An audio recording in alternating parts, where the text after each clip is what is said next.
June 30th, 1996. Survivor is Sarah Dicker. Maiden name Spitz.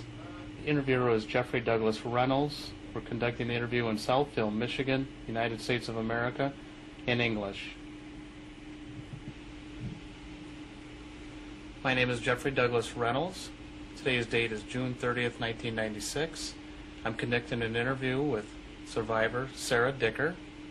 The interview is being conducted in Southfield, Michigan, United States of America.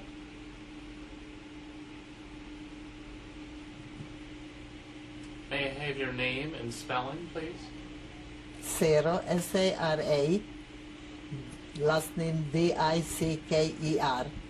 And could you tell us where you were born and name In of birth? Budapest, Hungary, 10/18/1914. And your maiden name? S-P-I-T-Z. And your current age? 81 and a half. May I have the city and country where you were born? In Budapest, Hungary. Sarah, tell me about life before the war. Good, very good life. I went to the school, in 4 elementary school and 4 middle school and 1 trade school. And after I learned my professional hairdresser, but I never do it because my mother was sick and I took care of her. What were the religious holidays like as a child? SHOAH, Yom Kippur, and that's 2 we keep it. Can you tell me how the family enjoyed the holidays? We come together, the whole family, plus 5 children, 5 girls, and the parents, and enjoy with each other very much. What was school like for a young Jewish girl? This was not different in this time when I went to school. Everybody was the same, Catholic or black or white, that was the same. We don't know nothing about 44 when Hitler came in. Can you tell me what you did as a child? Games? What I did? Mm-hmm. I went to school. Before school, I went to swimming 6 o'clock in the morning. After I went to the school. After school, I have to change my school clothes and make the homework. After I can play with my friends. Can you tell me about your family, mother and father? My mother was a wonderful mother and wife, just the best. And she was always between the 5 girls. And we are very strictly but the best mother in the whole world. My father was a violin professor, and he has a PhD, and he worked in the Hungarian opera long time, the first violinist. But one man supported the whole family. And your mother took care of the family? My mother was the housewife.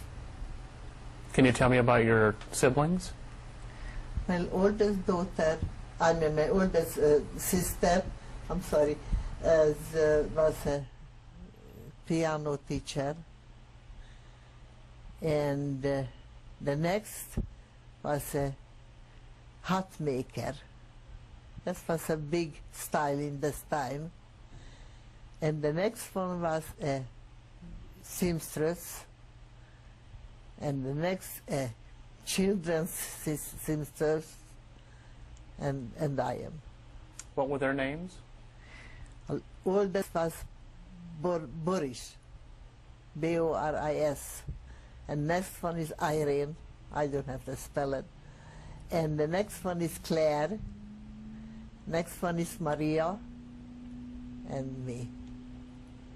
Can you tell me about other parts of your family, uncles, aunts? Yes. My father has an uncle in Prague. He was a college professor. And he had one sister, a housewife. And my mother has 3 other sisters and 2 brothers. And their names are? Our names are Paula, Rosa, Helen, and the 2 brothers was Leopold and I have no idea the next one, what was the name, but we were very close for all of them. Did they also live in Budapest? Yes, yes. Can you describe your neighborhood and maybe give us the name of the street that you lived on? The street when I lived was beginning when I born in Ferenc Körút, this Franz Street. And after when my father died, we went to the next was Joseph Körút, Joseph Street, and we lived there. And we have very good connection with the next door neighbors.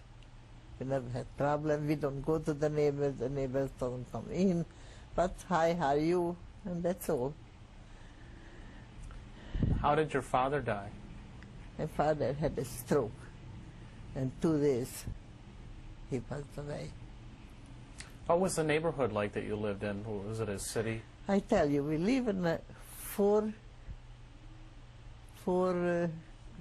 flight of house. And in this house, 5 Catholic family, and the rest is all Jewish. Every floor, we have 5 families. There's 20 families, and 5 Catholic, and the rest is all Jewish. But we was very, very good friends, all of them. All of them. Were there synagogues in the neighborhood? Yes, in Pava Street, P-A-V-A Street, and we belonged to there. And we had the wedding over there with my husband. Can you tell me about your husband and being married? When we married, was a tool and die maker, and he has a very good job. And he was the foreman. He was the foreman over there since we came to here. We escaped from Budapest in 56 November 29, and we walked through to Vienna. Not really Vienna, but Austria. And after they tell us you cannot go to America right now, first you have to go to Denmark. And we went to Denmark for 2 years. We had a wonderful time, unbelievable good people, the Danish people, unbelievable. And after we got the affidavit from my husband's sister, she was here in America already, and we traveled to here. How did you meet your husband? My husband I meet in a candy store. Can you tell us about that? Yes. He helped to this woman because the husband took it away, the German, and he helped her. And I went in for candy, and he saw me, and he asked the woman, "Who is this nice girl?" Said, "I know, very decent, very nice family." And right away after, when I went home, he came after me and knocked on the door, and my mother said, "Who are you?" "I am this and this." And can I come in? "Sure, you can come in and talk. Then a few days later, he brought me the ring. I was married with your daughter. And my mother asked, "You were married?" I said, "Yes, I was. I've been married 53.5 years. Happy, very happy marriage." And what was his name? Bela, B-E-L-A, and Dicker. Was he also from Budapest? No, a small town, about 200 miles from Budapest. His name is Rakamaz, Rakamaz.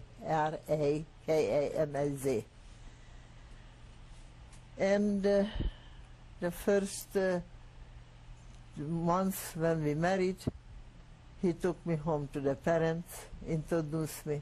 That's very nice people, very, very religious, and very nice people. And we was with my husband from May 17 when we married to November 25th, but they took it away in this time, the German. And we don't meet with each other 2 whole years. We don't know each other, nothing. After I was on the mountain, I worked for the German with false paper, of course. And when we was finished there with my sister Clara, we went down, and I find my husband in the ghetto. And after we moved to his hometown, because we had no food, nothing. And we was there more than a year. After I get pregnant with my older daughter, and we go to Budapest. Now, you said that the Germans took your husband away. Can you describe that? Yes, they took him a place where I can go and visiting him a short time. After, I don't know where he was, in Ukraine, and so I don't know where. What was he doing when he was taken away? He worked in a shop. And what did the Germans expect him to do? They was good to him. He was a very, very handy man. He can do everything, you know. And he had no problem with them. I had no problem because they don't know I'm not Jewish. So. What was the government like leading up to the war? Horthy Miklos Horthy. And he was the president, you know. But his wife was a Jewish. And that's why he was not so strict with the Jewish people. And to November 25th, we got the paper. We have to go for a place where we have the sewing and everything what we know. But that was not true, like the really German lie. And when we went there with my sister Clara, a whole wagon was there, and they want to put us in the wagon, very close. And I hold my sister, pull out, and we went home. And we get the paper and we hiding. It was not so easy. And my other sister, Irene, he went back because my older sister, Boris, he left the 89 years old child. That's what I'm talking about. And said, go back and take her the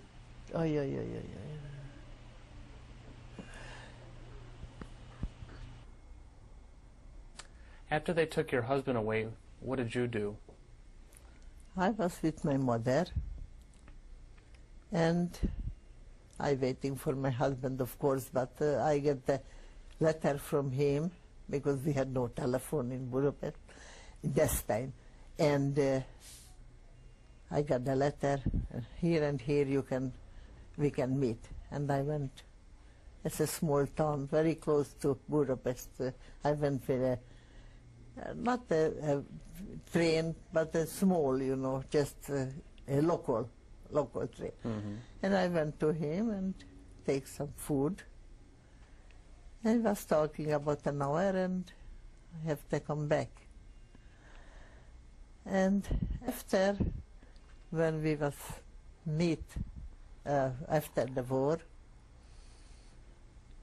She said, we have no food in here, nothing. Let's go to my hometown. And we went and we lived, I think, 2 years, 1 year, 2 years in that hometown. We had a lot of food and everything.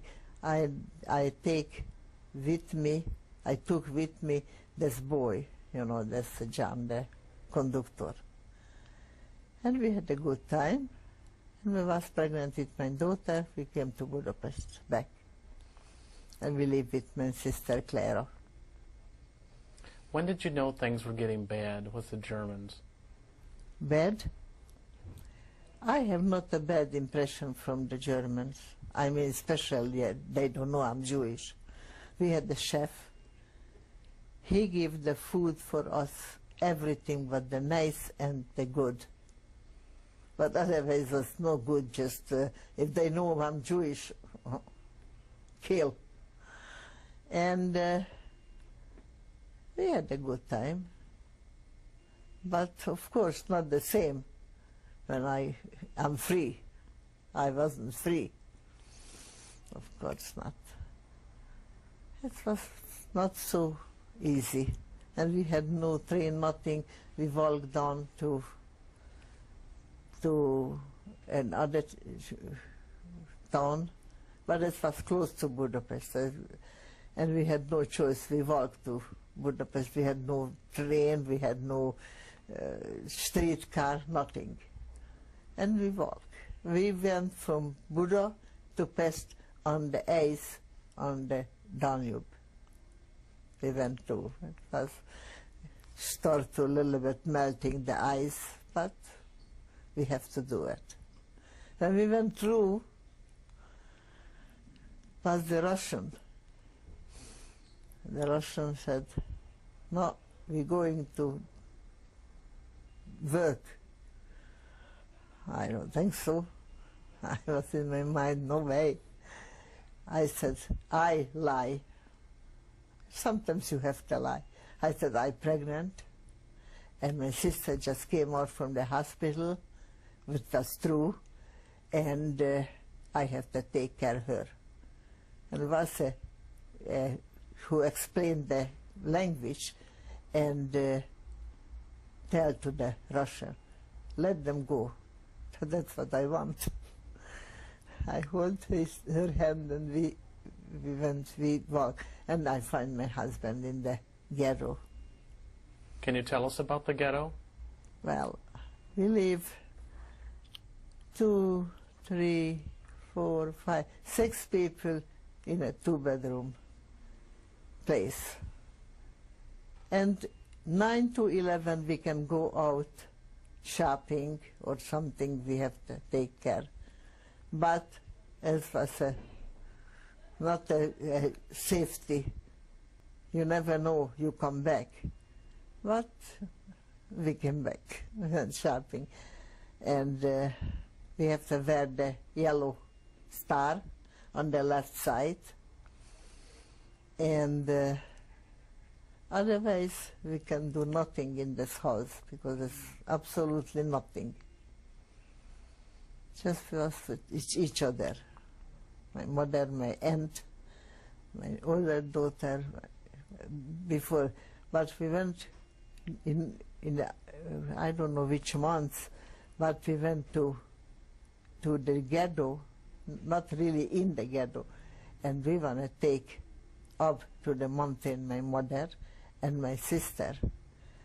But we was there 4 o'clock, and they took it away 2 o'clock. Finish. I never see them again.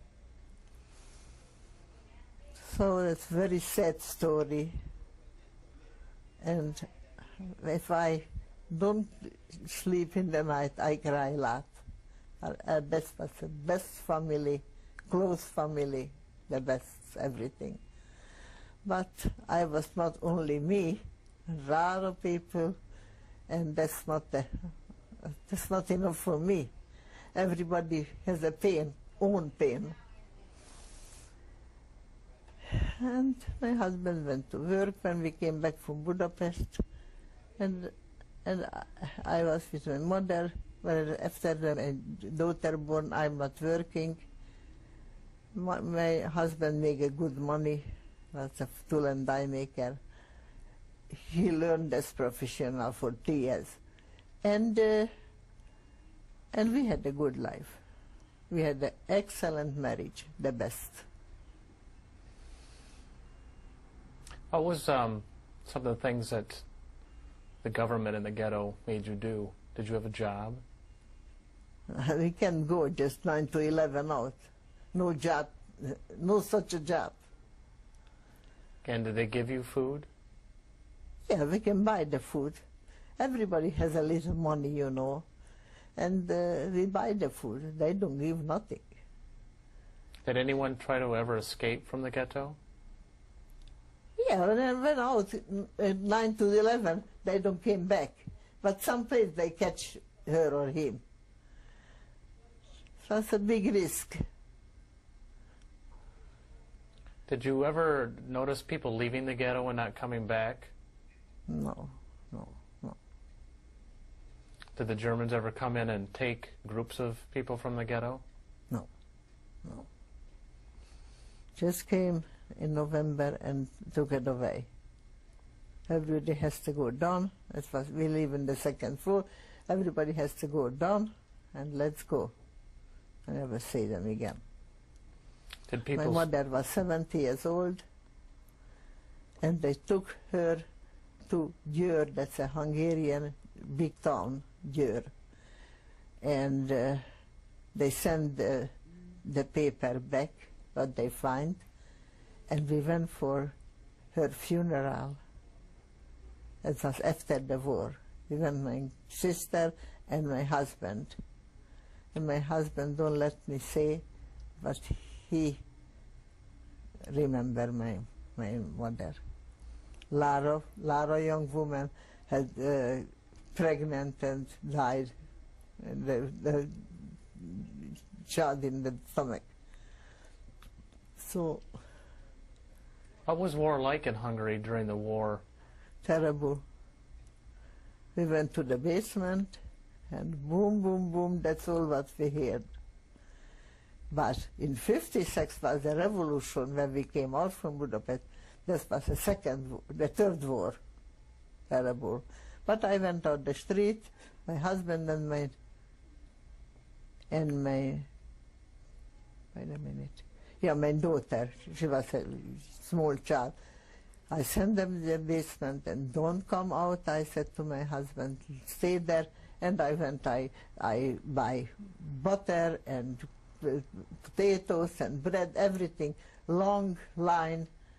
And I got everything. And I went up the second floor and I cooked for everybody in the basement. I'm not scared from the bomb. No, I don't scare nothing, nothing. Were there military personnel in Budapest that you remember? Oh yes, oh yes. What country were they from?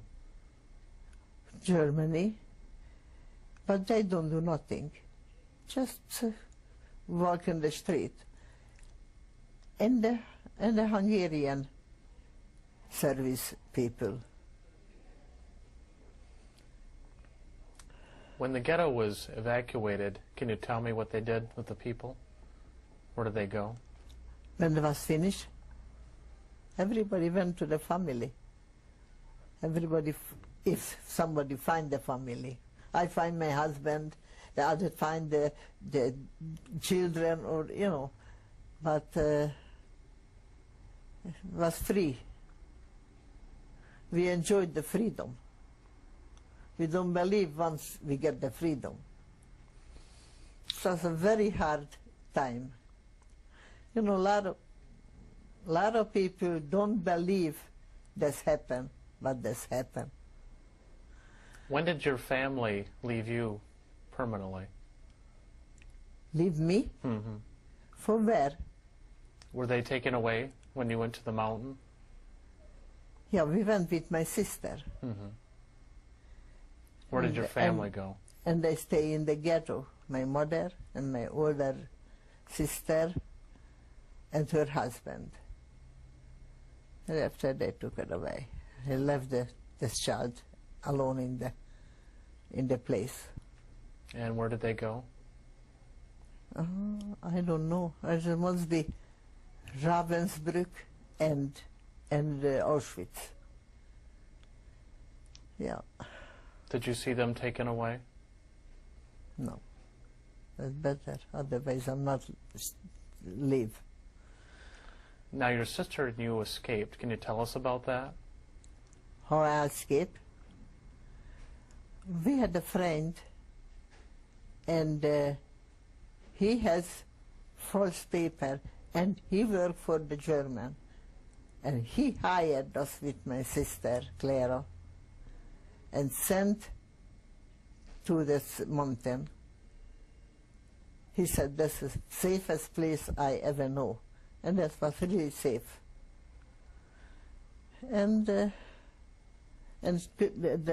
meantime, he had a failure with her eyes, very bad, and he went to the hospital. She went to the hospital, and she came back as the war finished, and we went to, I told you, into the ice through. What was the name of the mountain? SVAB mountain, SHOAH. And how far was that from Budapest? From Budapest, half an hour, and a small train put up there. And how did you and your sister get there?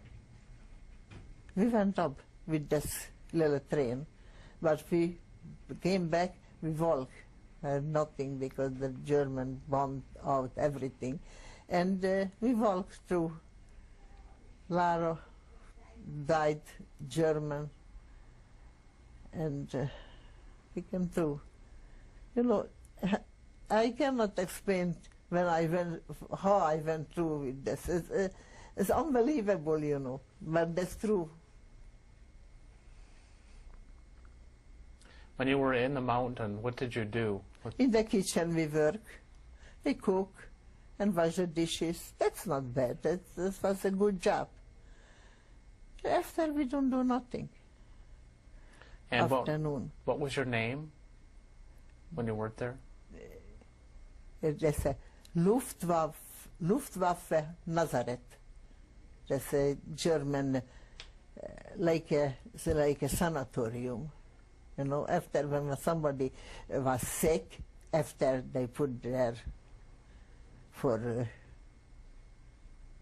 rest. And what was your name, the false paper's name that you used? Irma, IRMASOS, Irma Sos. And then your sister's name? My sister, this was Elizabeth Smith. That's a good name in Budapest, but I mean in America that's a very common name. But do you know the man's name that you worked for, the chef? yeah, Hans. That's a beautiful, gorgeous, good-looking man, but I don't care. This is the end of tape number 1. This is tape number 2. The interview with Sarah Dicker in Southfield, Michigan, June 30th, 1996.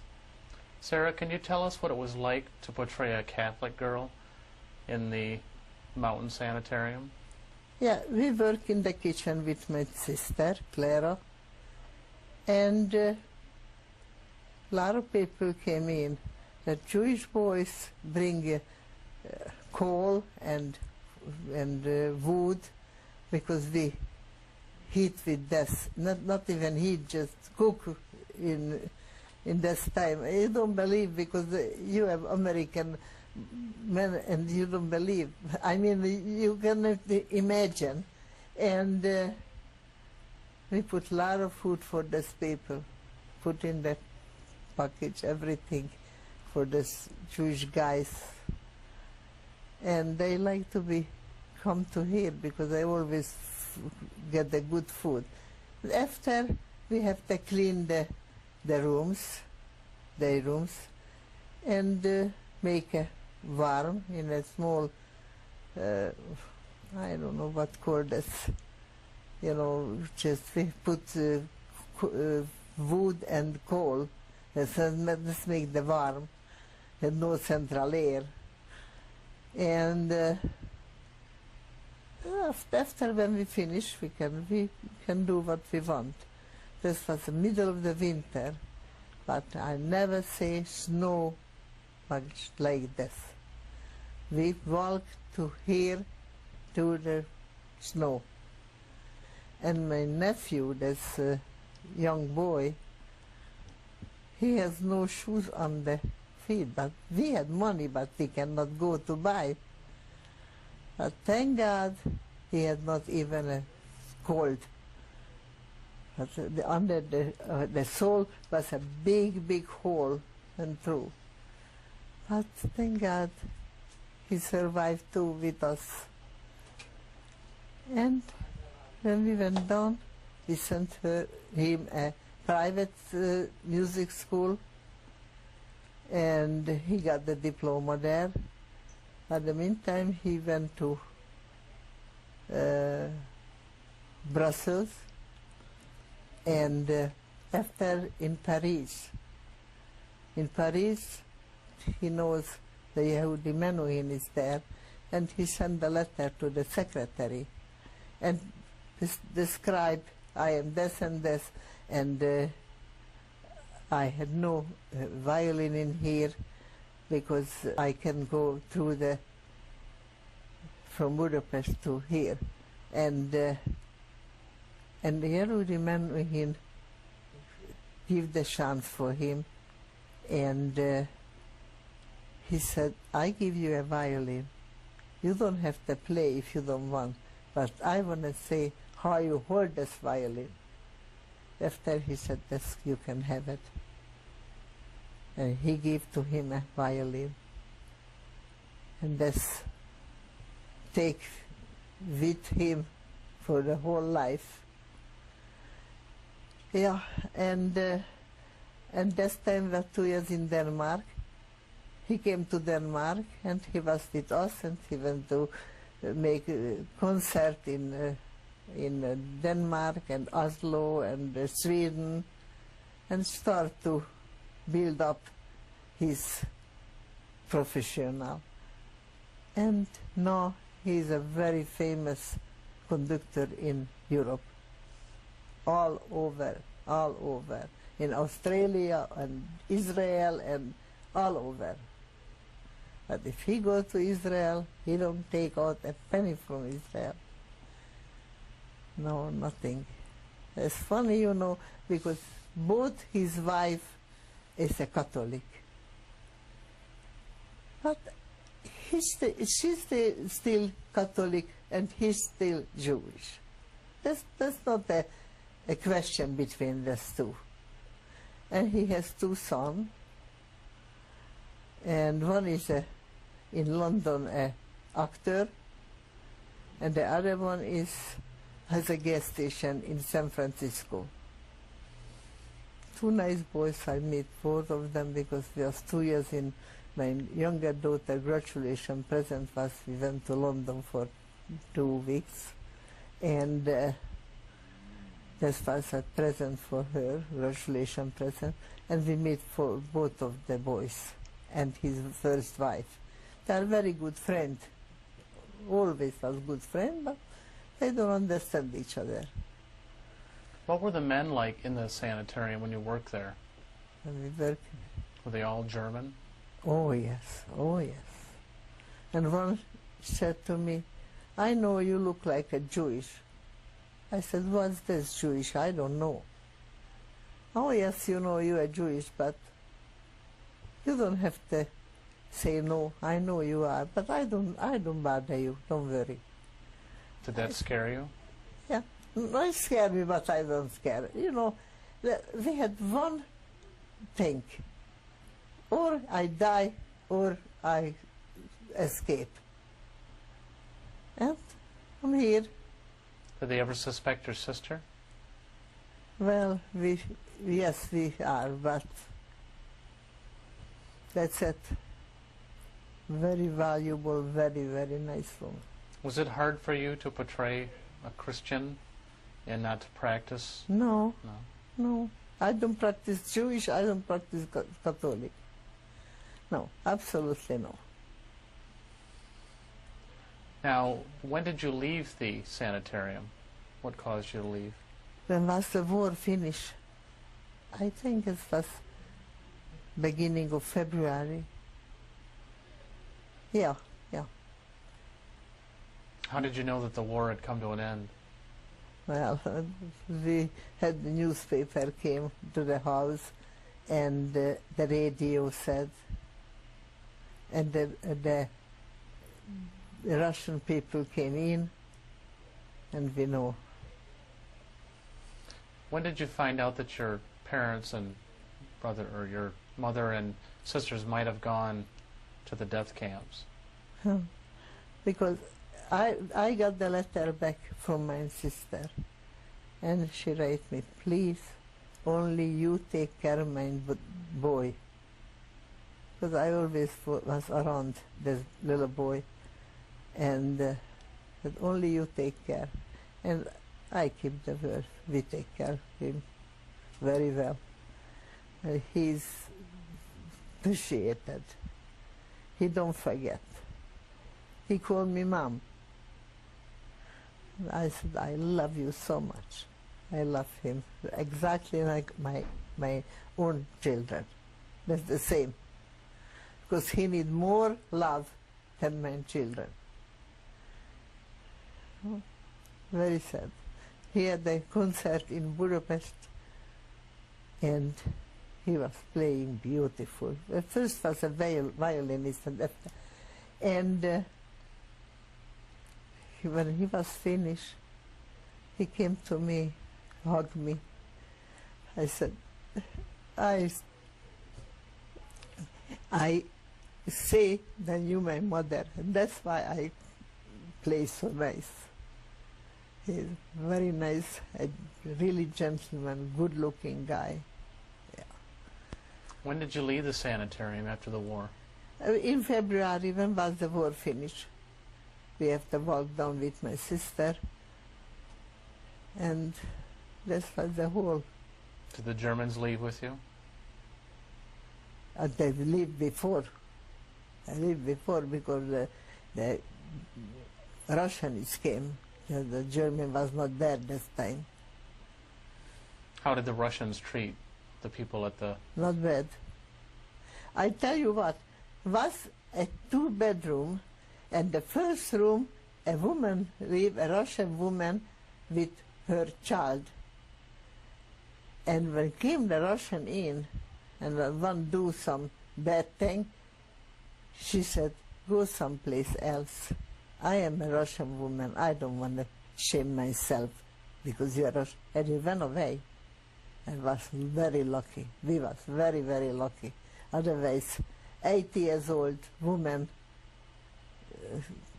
raped. It doesn't care how old and how he look like. Did the Russians leave the mountain soon after that? Yes, they went down to Budapest. That was Buda.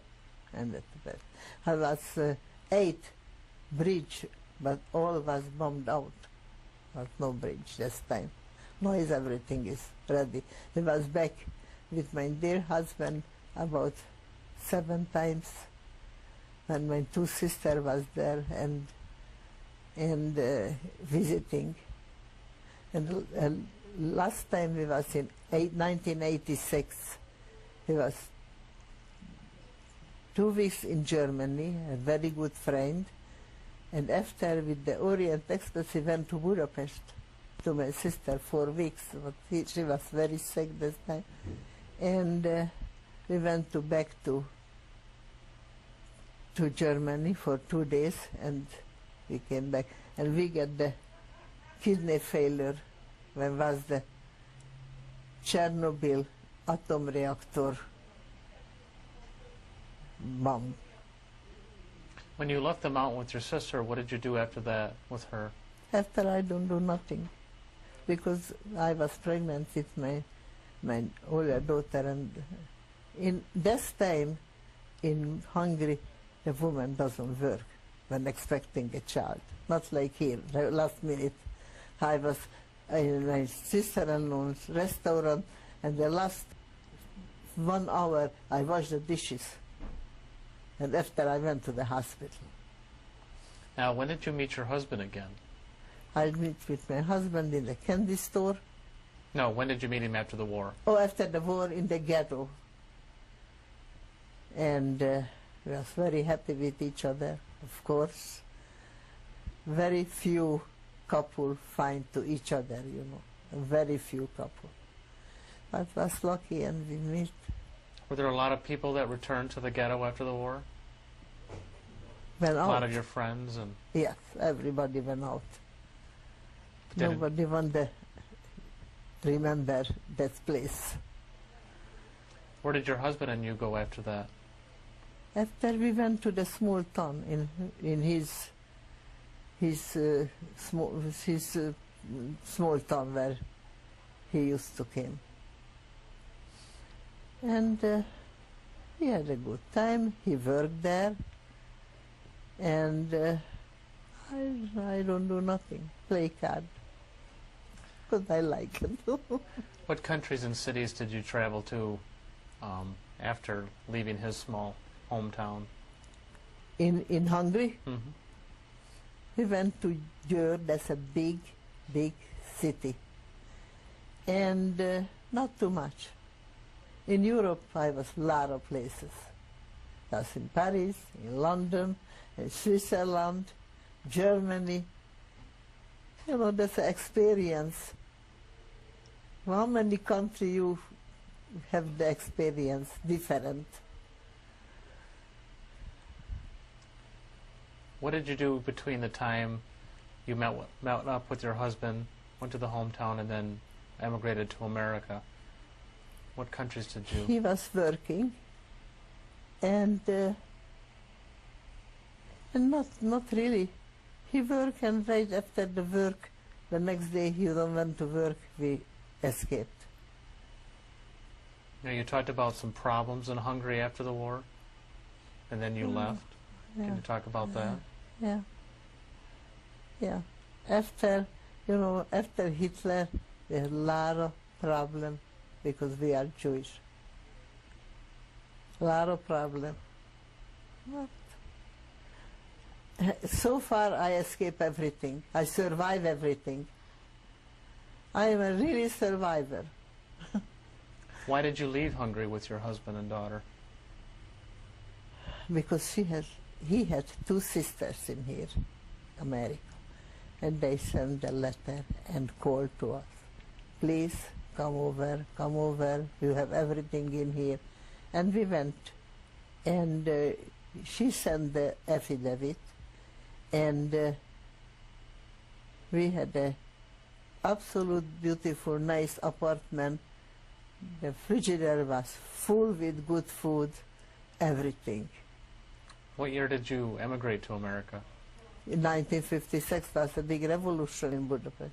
I mean in Hungary. And what city did you live in when you emigrated to America? Budapest. What city in America did you emigrate to? Oh, we went to Mount Kisco, New York, and my younger daughter born there in Mount Kisco Hospital. And she's a change of life child, but she's a pleasure. Very smart girl, beautiful two children, good husband she has. I'm very happy with my children. My son-in-law is excellent. Both my son-in-law, even Erica's husband, is the best. So I have no problem. What did your husband and you do after you emigrated to America? What jobs did you have? He worked in his professional in a shop. He was very, very hard working. He make always good money. He was very, very good. He was very handy. He can fix everything. When did you leave New York to come to Michigan? Oh, in 1970. It's 26 years ago, because my daughter got married in here, Maria, the older daughter, and she said, she called and she sent a letter, please, I'm pregnant, I need you, please come. And we moved to here. My husband got the job right away in Detroit Athletic Club. And he was a handyman. And he had a very good job, 7 years. And after he retired, because he didn't feel good this time, you know, the heart, he has a heart failure. And after we had diabetic and the kidney failure. And retired, and we went different places, just around in here. We went a lot of times to Catskill. That's a very good time. We had very good time over there. And we had a good life anyway with him. Yeah. Are you part of any Jewish groups today? No. Not anymore. No. Can you tell me about your family and how they reacted to the stories of the Holocaust when you tell them? They had no chance to tell because they took away. How do your children and grandchildren react when you tell them about it? Oh yes, they understand, and I tell them, and I tell everything you have to know, because when we go out, die, and the next generation even don't know nothing if I don't tell them. You know, I used to work in a restaurant, 7 years I was a waitress. And I was very good, and this was a 90% Jewish people, the customer, and came in, and some of the people said, that's not true. I said, don't say this. I went through, I survived. No, that's not true. No such a thing. They don't believe. Have you returned to Hungary? That's hurt, you know, because I know we went through this. Have you ever returned to Hungary to see your home? Yeah, 7 times. Because my 2 sisters was there and we visiting them. And they was here. We paid a travel to here, both of them. Yeah, we was very close family. Did any of the family stay in Hungary? Just my cousin, my cousin, that's all. All the family passed away. Yeah, we was in 86, May 14th, we came from Budapest, and exactly 2 weeks later I got the news she passed away. She was very sick, she got the stroke, and she was all alone. Her husband died, and nobody was, and she used the big family, you know, and now she was all alone. And strange people take care of her, and this hurt her so much. And if you had a comment to make to the world concerning the Holocaust and your experience, what would that be? What would you say to the world? One word: horrible. That's all. I cannot describe you, you know, that's, I have to go through something. You know, I said, I'm hurt, but nobody feels what I feel. I cannot tell my feeling for somebody else. It's very hard to describe, you know, horrible. We live in a fear always. Very hard. Tell us who the people are in the picture from left to right and what date From this left to right is Irene. Next, my mother, it's me, only. and the mother and the father, and the front, Maria, Clara, and Boris.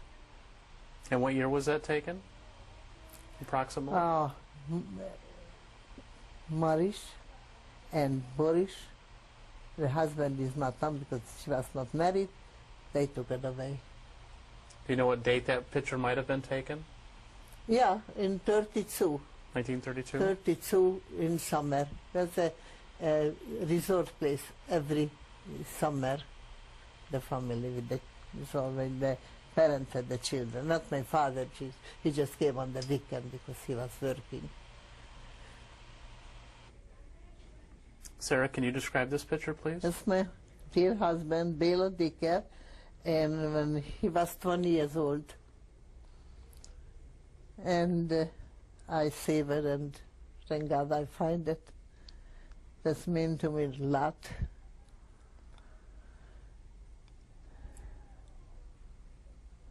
Sarah, can you describe this photograph? That's my husband and myself and granddaughter's wedding, exactly 1995, in June 25th.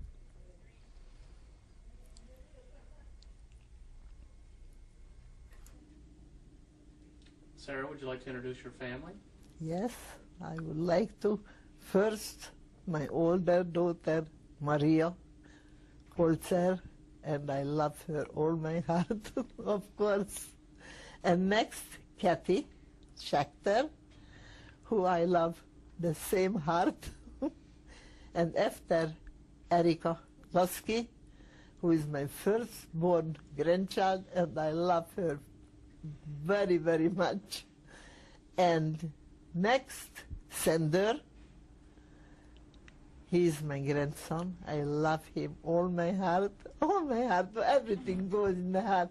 And my little gorgeous granddaughter, Julie Schechter.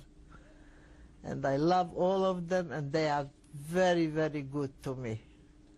Would you like to have them, or would you like to say anything to them at this point about your experience? I love them, that's all. Erica, you'd like to say something? In behalf of the grandchildren and Kevin, who's not here, we just want to say we're so proud of our grandma for being here and sharing her story. And we wish our grandpa could have been here and share his as well, as he did so many times with all of us. But we're so proud of our grandma, and we love her. And Kathy, you'd like to say something? I also would like to speak for my sister and myself that we're very proud that she did this project, and we're proud that she was able to be here to do it, and that she and her two sisters survived and were able to raise our cousin whose parents were both killed. And it was a devastating experience, and I'm proud of all the survivors, and I feel for all the families of the killed people. This is the end of the videotaping session. We used 2 tapes.